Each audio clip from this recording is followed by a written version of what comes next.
Magandang araw sa inyong lahat, lalong-lalo na sa aking mga kababayan, waray-waray, sa aking kapwa hairstylist, barbero.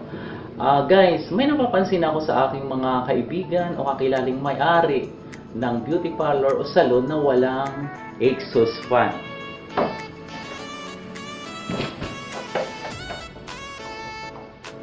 Napakahalaga ang pagkakaroon natin ng exhaust fan sa loob ng ating beauty salon o parlor dahil siya ang naglalabas ng di kanais-nais na amoy sa loob nito.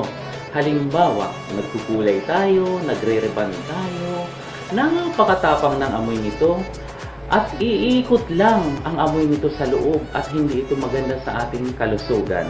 So kung may exhaust fan tayo, ilalabas niya yung init, yung amoy na di ka nais-nais, ilalabas niya. So, may ibsan yung amoy sa loob. So, napakahalagang pagkakaroon nito, guys. Kaya, sa mga wala pang exhaust fan, ang advice ko sa inyo, magpalagay kayo o magpakabit. Malaking tulong to sa atin.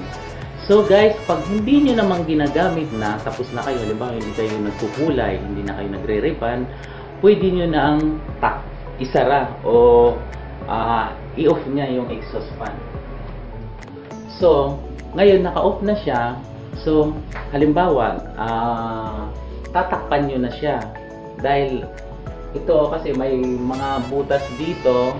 So, para hindi siya pasukan ng mga insekto o bubwit, ang ginagawa ko, tinatakpan ko siya para na rin hindi lalabas yung lamig. Kung naka-aircon man, hindi siya lalabas. Ang ginawa ko, yung takip nung exhaust fan, hindi ko siya tinapon. Nung kinat ko yung kalahati, siya ang ginawa kong pantakip. Para pag hindi nyo namang ginagamit yung pwede nyo takpan para hindi lalabas yung lamig, no? Maraming salamat sa panonood. Marami pa akong i-share sa inyo. Maraming salamat. Thank you. Bye-bye.